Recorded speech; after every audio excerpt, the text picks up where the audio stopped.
Bonjour tout le monde, bienvenue à Contact Algérie. Aujourd'hui, on reçoit Lisa Belaïcha, une jeune conseillère municipale qui s'active à la ville de Longueuil. Donc, elle a été élue conseillère municipale à l'âge seulement de 22 ans. Donc, elle est ici aujourd'hui pour parler de l'implication des jeunes dans la vie politique et publique au Canada, donc notamment nos jeunes. Merci d'être venu. Merci. Donc, je voulais commencer par les motivations. Donc, qu'est-ce qui t'a poussé à faire de la politique? Donc, tu es rentré dans la politique, je pense, quand tu étais même adolescent. Tu étais impliqué dans ton cégep. Par la Oui. suite, tu as fait campagne. À l'âge de 21 ans, Mhm. tu étais déjà en campagne pour Ouais. le poste de conseillère municipale. Ouais, exactement. Donc, peut-être pour faire une brève histoire de mon arrivée au Québec. Donc, moi, je suis née en 1999. Mes parents ont immigré d'Algérie en 2003 et on s'est directement établi à Longueuil. On a déménagé quelques mois à Montréal pour revenir s'installer à Longueuil. J'ai donc fait mes études primaires et secondaires dans cette ville. Pendant mon enfance et mon adolescence, mes parents me prenaient, mon frère et moi, beaucoup en Algérie. Donc, on passait vraiment un été sur deux en vacances en Algérie. Donc, ça me permettait de connaître mon pays d'origine, connaître ma famille, tisser des liens aussi avec eux. Et je me souviens que j'étais une enfant très curieuse. Alors, je posais beaucoup de questions à mes parents sur les raisons qui ont fait que on a quitté l'Algérie, pourquoi est-ce qu'on vit d'une certaine manière ici et d'une autre manière en Algérie, pourquoi il y a certaines manières d'agir, de penser qui sont différentes. Et mes parents m'ont eu à un âge quand même avancé. Ils avaient 42 ans quand je suis née. Alors, il y a quand même une très grande différence d'âge qui fait qu'on avait des discussions qui dépassaient quand même de beaucoup l'âge que j'avais quand on avait ces conversations. Et mes parents me parlaient donc beaucoup d'histoires, de politique qui concernent l'Algérie. Alors, très tôt, j'ai eu cette conscience, si je peux dire, politique. Et quand j'étais jeune aussi, j'écoutais beaucoup de rap français parce que les enfants autour de moi écoutaient beaucoup de musique en anglais. Et puis moi, j'étais un peu dérangée par le fait de ne pas comprendre ce que les artistes voulaient nous transmettre, nous dire à travers leur art. Et quand j'ai découvert le rap français et puis que je comprenais justement les messages souvent politiques qui sont transmis à travers ce style de musique, ma conscience politique s'est encore plus développée.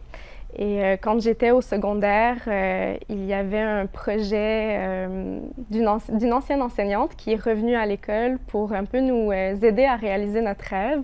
Ça s'appelait les Semeurs d'étincelles. Et elle nous disait, quel est votre rêve? On va vous aider à le réaliser. Alors moi, sur un petit bout de papier, j'avais écrit que je rêvais de devenir rappeuse.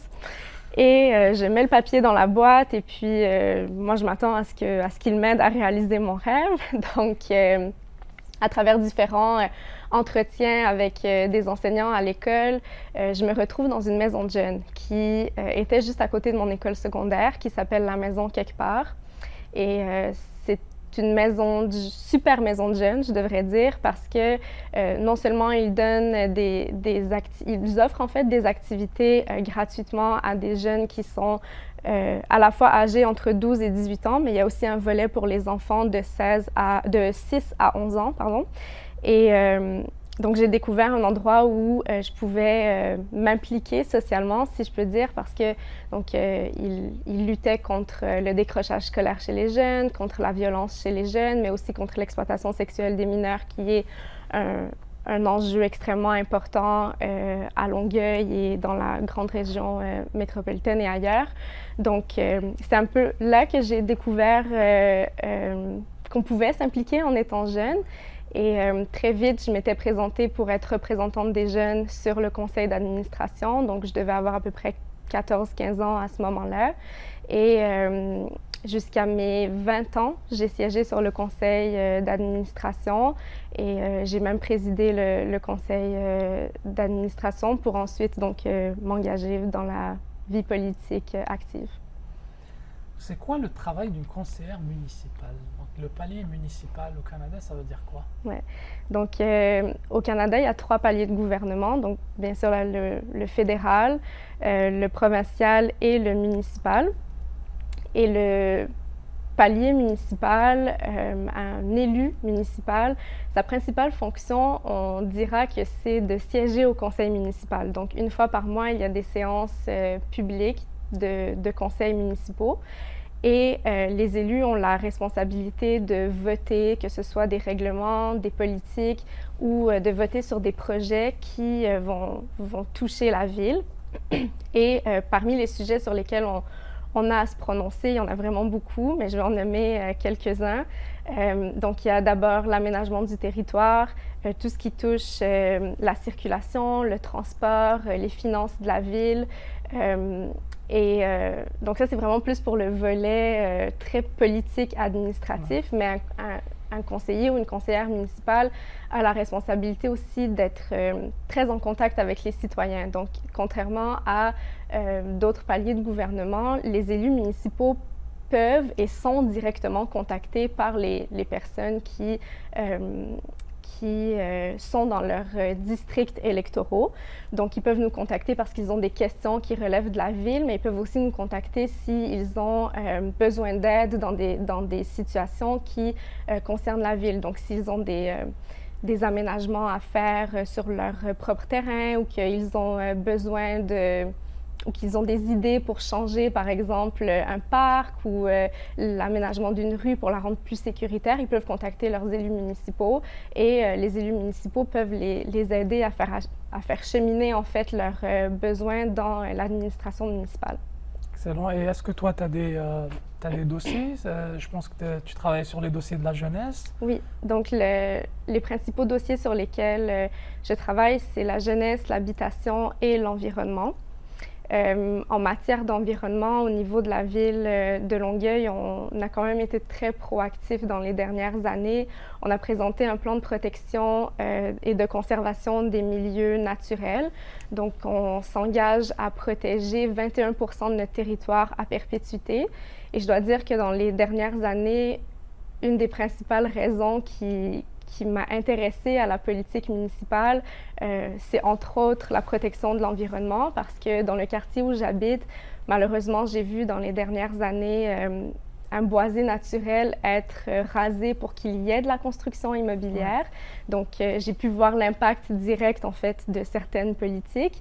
Et au niveau de notre administration, on souhaite justement freiner cet étalement urbain. Et pour faire un lien donc, avec le dossier de l'habitation aussi dont je suis responsable, c'est tout ce qui concerne la densification de notre ville. Donc, de rebâtir sur l'existant, de revoir certains règlements, certaines politiques pour justement pouvoir construire plus de logements, plus d'habitations sans avoir un effet négatif sur notre environnement. C'est long. Donc, au niveau des jeunes, donc vous avez aussi, t'es aussi chargé du dossier de la jeunesse. Donc, qu'est-ce que vous faites au juste pour les jeunes à la ville? On a créé un comité consultatif spécialement dédié aux jeunes, où est-ce qu'on a donné le mandat. Donc, c'est la première fois qu'on organisait un conseil. Un comité consultatif jeunesse. Et puis, le premier mandat était de travailler sur une politique intergénérationnelle, où est-ce qu'on invitait en fait les jeunes à s'exprimer sur des sujets ou les raisons pour lesquelles ils aimeraient voir leur ville se transformer au niveau de la jeunesse. Et une des principales choses qui ressortait, c'est que la tranche d'âge souvent de jeunes adultes, donc des 20-35 ans, l'offre de services ou d'activités était peut-être moins présente. Donc, c'est de voir comment est-ce que dans les prochaines années, la ville peut toujours avoir en tête, lorsqu'elle organise des activités ou qu'elle offre des services, d'avoir une programmation qui est adaptée à cette tranche d'âge, parce que je crois et on croit que c'est souvent une catégorie d'âge qui est un peu oubliées de la politique. Donc, on s'intéresse beaucoup à la petite enfance, aux adolescents, puis aux personnes un peu plus âgées. Mais on dirait que la tranche d'âge des 18 ou 20, 35 ans, il y a moins de choses qui sont faites pour elles. Est-ce que parce qu'ils ne sont pas dans la politique, ils ne sont pas proactifs, ils ne réclament pas des choses ou... C'est possible que oui. Donc, je crois que ça peut être une des causes qui explique pourquoi est-ce que c'était peut-être moins une priorité dans les dernières années. Mais maintenant que moi je suis là, d'autres jeunes élus aussi à travers le Québec sont en politique et sont en mesure de justement faire part des besoins et des préoccupations de cette tranche d'âge, je pense, et j'espère que ça va s'améliorer pour le mieux dans les prochaines années. C'est bon. Donc parlons des jeunes. Est-ce qu'il y a des jeunes qui viennent aux conseils municipaux publics? Il y en a certains qui viennent. Je dirais qu'il n'y a pas beaucoup de gens qui viennent de manière générale voir les conseils municipaux. Puis d'ailleurs, à partir de cet automne, nous, on souhaite rendre le conseil, les séances du conseil municipal plus dynamiques et de mieux les vulgariser aussi. Parce que je ne sais pas si tu as déjà écouté un conseil municipal, mais on défile des points et puis on ne prend pas vraiment le temps d'expliquer à la population ou aux gens qui nous écoutent qu'est-ce qu'on fait exactement. Donc, j'espère que oui, mais je dirais que dans les dernières années, moi, par exemple, je suis très active sur les réseaux sociaux, donc je partage quand même beaucoup de choses que je fais et je suis suivie quand même par beaucoup de jeunes. Qui de plus en plus interagissent avec moi et puis me disent ah oui, j'ai vu que vous avez fait telle chose ou je trouve ça bien que vous fassiez telle chose. Et puis ça permet un peu de rendre accessible en fait qu'est-ce qu'un élu au niveau municipal fait et peut faire. Donc dans un sens, je crois à travers certains échanges que j'ai avec des jeunes que ça les intéresse un peu plus et puis ne serait-ce que de leur donner envie d'aller lire ou d'aller voter ou de faire un peu de bénévolat aussi, peut-être pour un parti politique ou un candidat pour lequel ils sentent qu'ils ont une affinité. Donc, c'est extraordinaire ce que tu fais parce que tu amènes non seulement un point de vue de jeune, mais aussi un point de vue de diversité. Donc, ta perspective peut-être n'est pas la même que quelqu'un qui est né ici ou qu'un Québécois ou un Canadien. Donc, c'est vraiment louable. Est-ce que la communauté maghrébine en général, il y a un intérêt naissant? Est-ce que moi j'étais, il y a plus de 10 ans, j'étais un peu dans l'associatif et tout. Il y avait beaucoup de gens qui s'intéressaient, ils faisaient du bénévolat, mais on n'avait pas beaucoup de gens qui se présentaient. Donc est-ce qu'il y a une raison derrière ça? Est-ce qu'on voit plus de gens qui se présentent pour des postes officiels? Je crois qu'une des principales raisons qui font que peut-être les jeunes issus de la communauté maghrébine ou de toutes les communautés issues de l'immigration sont moins attirés à se présenter aux élections, c'est d'abord par le manque de représentation. Donc, ils ne voient pas des gens qui leur ressemblent à la base. Ouais. Exact. Et moi, c'était mon cas. Donc, quand j'avais 20 ans et que, en fait, j'ai travaillé comme attachée politique avant de me présenter aux élections pour Catherine Fournier, qui est notre mairesse. Et le fait qu'elle soit une jeune femme, c'était déjà pour moi un excellent modèle, mais je n'avais pas de modèle de femme algérienne ou de femme issue de l'immigration en laquelle je pouvais me reconnaître. Donc, je crois que ça, c'est un facteur et je crois que ça peut être amené à changer dans les prochaines années. Et puis, juste pour faire une parenthèse, tout à l'heure, tu me demandais si il y a des jeunes qui viennent au conseil municipal. Pas forcément. Par contre, moi, à chaque fois qu'un jeune me dit « Est-ce que je peux venir passer quelques heures avec toi à l'hôtel de ville et puis assister par la suite au conseil municipal, voir comment vous tenez vos réunions », moi, ça me fait toujours plaisir et j'accepte tout le temps. On trouve un moment pour le faire et puis je peux leur parler de mon travail. On prend peut-être 3 heures de mon temps, mais pour eux, c'est énorme. Et puis l'apprentissage qu'ils en font est énorme aussi. Donc, pour moi, c'est je me fais un devoir un peu de prendre ce temps pour le faire. Mais je crois qu'il y a ça. Et je crois aussi que il y a tout le bagage et toute l'histoire qui font que peut-être les Algériens ou les Maghrébins, de manière générale, sont réticents à la politique.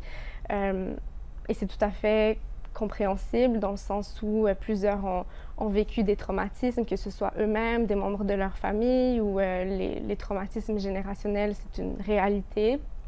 Par contre, je pense que c'est pas parce qu'on est parti d'un pays justement pour des raisons politiques qu'on doit fuir la vie politique dans notre pays d'accueil.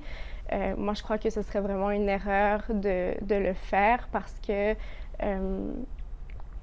la politique n'attend pas après nous. Donc, on ne peut pas se dire « Ah, dans 5 ans, dans 10 ans, je m'intéresserai à la politique » ou ce sera pour nos enfants, à nos enfants de le faire. Non, c'est maintenant, tout de suite. Les décisions qui se prennent, elles ont un impact demain sur notre vie, direct sur nos vies. On est parmi les principaux concernés de plusieurs politiques qui se prennent.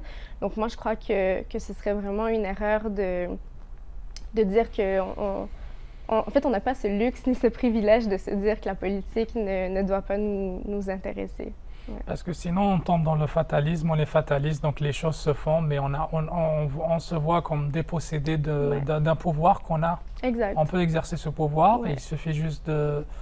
Est-ce qu'on peut, en parlant d'exercer le pouvoir, est-ce qu'on peut le faire d'une manière non officielle? Par exemple, doit-on occuper un poste ou se présenter à un poste pour faire de la politique? Non, et d'ailleurs, c'est une excellente question parce que moi, c'est une des choses que j'ai réalisées depuis que j'occupe le poste de conseillère, c'est que personne n'a totalement le pouvoir. C'est important de le savoir. Des fois, on voit les élus, on voit nos ministres, nos premiers ministres, et on se dit « Ah, ils doivent avoir tout le pouvoir entre leurs mains et puis ils peuvent décider de tout », alors que non. Des fois, on peut être un ingénieur dans une ville et avoir énormément de pouvoir d'influence aussi sur les élus même, et puis guider certaines politiques, conseiller sur certains sujets. Donc, on peut faire des études ou travailler dans un domaine, mais quand même pouvoir avoir une voix, avoir une écoute auprès de la sphère politique et pouvoir amener des réformes ou des changements pour le bien commun. Donc, il ne faut pas penser que c'est seulement à travers les élections, à travers le fait d'être un politicien qu'on peut changer les choses. Il y a toutes sortes d'organisations dans lesquelles on peut s'impliquer. L'important, moi, je crois que c'est d'avoir une cause ou des causes qui nous tiennent à cœur et qui font qu'on va y consacrer notre temps, on va y consacrer nos idées, notre énergie pour pouvoir faire avancer, changer les choses. Et si on vit par exemple dans une ville, si on est un citoyen de la ville, donc on devrait être à l'affût de ce qui se fait, peut-être écrire à nos députés, à nos représentants, contester les choses, organiser des événements, aller à la permanence de nos représentants. Donc, est-ce que toi, tu as une permanence où les citoyens peuvent venir te voir? Donc, par permanence, tu veux dire au niveau par exemple, des horaires, des plages horaires où les gens peuvent venir te voir pour... Donc, moi, je suis souvent à l'hôtel de ville. Donc, ils peuvent nous écrire. Nous, nos coordonnées sont publiques. Donc, ils peuvent toujours m'écrire. Des fois, c'est un appel téléphonique. Moi, je me déplace des fois chez les gens aussi pour les rencontrer, parler avec eux. Des fois, c'est mieux parce que, étant donné que la politique municipale, c'est très local, c'est toujours mieux d'aller sur place pour pouvoir voir les choses. Je fais aussi des séances de porte-à-porte, même en période non électorale, pour justement aller rencontrer les gens. Mais ils peuvent venir, bien sûr. Et puis, justement, une des beautés de la politique municipale, c'est qu'on a la séance du conseil de ville où est-ce que les gens peuvent venir pour nous rencontrer et la séance du conseil d'arrondissement aussi où est-ce que les gens peuvent venir nous voir. Donc, il y a quand même au moins 2 fois par mois où est-ce que les citoyens peuvent venir nous parler ou nous interpeller directement. Excellent. Donc, j'aimerais rebondir sur ce que tu as dit tout à l'heure concernant le fait que les gens sont réticents, ils ne veulent pas rentrer dans la politique. Si par exemple, parce qu'on a aussi un peu un discours victimaire dans la communauté, les gens ils se disent on est victime, de toute façon, quoi qu'on fasse, on aura toujours on n'aura jamais notre mot à dire. Donc, qu'est-ce que tu dirais à ces gens-là? Est-ce que vraiment les gens sont victimes? Donc, si tu te dépossèdes toi, est-ce que tu es une victime? Moi, je pense que il est trop tôt dans l'histoire de notre immigration pour dire qu'on est des victimes du système, Oui. ou que on ne doit pas avoir confiance en nos institutions. Ou je crois qu'il au contraire, non. Je veux dire, si on parle juste de la communauté algérienne qui est arrivée dans les années 90, 2000 en plus grande vague, c'est beaucoup trop récent. Je veux dire, il faut voir et promouvoir, je crois, le positif et puis les réussites et puis le fait que il y a beaucoup d'entre nous qui travaillons, qui excellons dans nos domaines et pareil pour la majorité des jeunes aussi qui arrivent à faire leur place. Moi, je connais peu de sociétés dans le monde où est-ce qu'on peut être issu de la première génération d'immigrants et pouvoir aspirer à des postes aussi importants en politique. Donc, c'est quand même une chance qu'on a d'être ici. Exactement. Et puis, il faut surtout pas se victimiser, je pense. Ouais. Excellent. Merci. Donc, avant de rentrer au studio, on parlait aussi du rôle de la femme algérienne.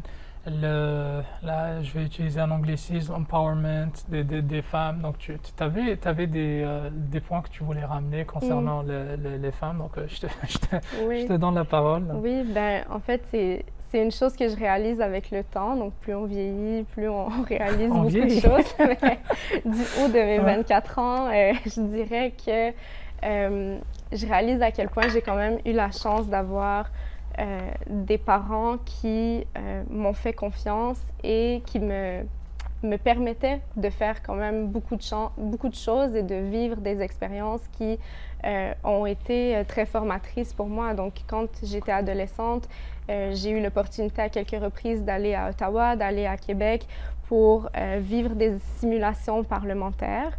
Et je pense que si j'avais eu des parents peut-être un peu plus stricts ou un peu plus conservateurs, j'aurais été privée de pouvoir partir dormir une semaine à l'extérieur de la maison pour vivre ces expériences. Et bien sûr, certaines jeunes filles ne peuvent pas, mais c'est vrai aussi pour des garçons. Il ne faut pas juste croire que c'est les filles qui sont empêchées, si je peux dire, de pouvoir faire ça. Mais je crois que surtout dans notre société, puis je ne dis pas que les parents doivent complètement changer, puis qu'ils ne doivent pas éduquer leurs enfants comme ils le veulent, mais je crois qu'on vit quand même dans une société où est-ce que les expériences, le bénévolat comptent beaucoup.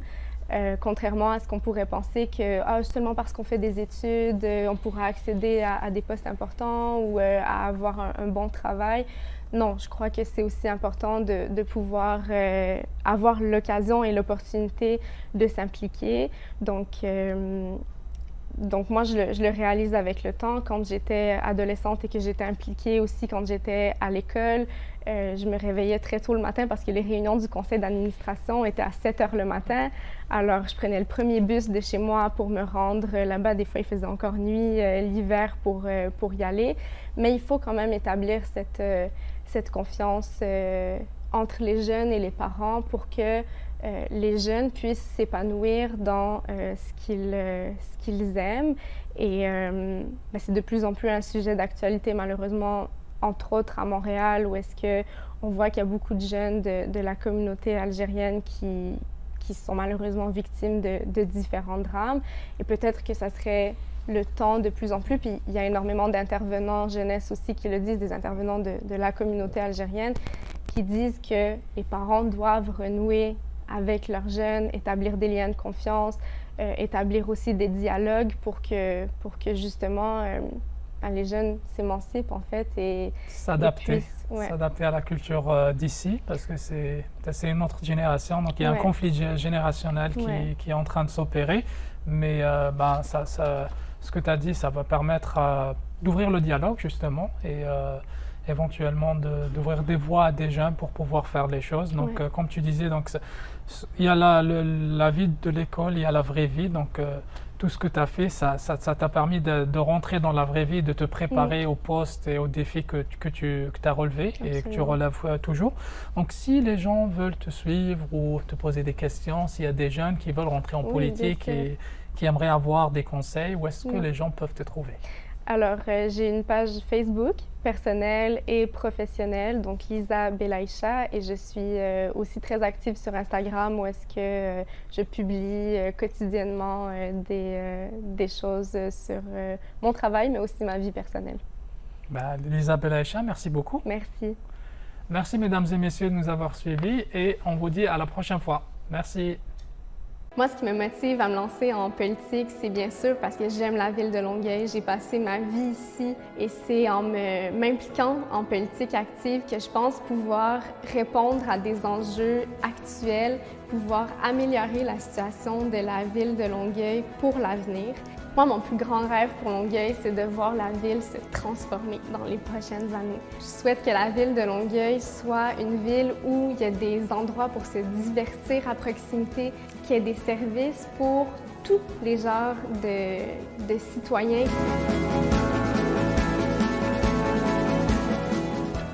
J'appelle maintenant Mme Lisa Belaïcha du district électoral du Boisé-du-Tremblay de l'arrondissement Vieux-Longueuil.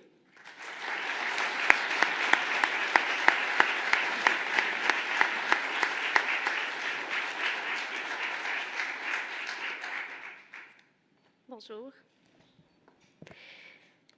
Je, Lisa Belaïcha, déclare sous serment que j'exercerai mes fonctions de conseillère de la Ville pour le district électoral du Boisé-du-Tremblay avec honnêteté et justice dans le respect de la loi et du code d'éthique et de déontologie des élus municipaux de la Ville de Longueuil et que je m'engage à respecter les règles de ce code applicables après la fin de mon mandat.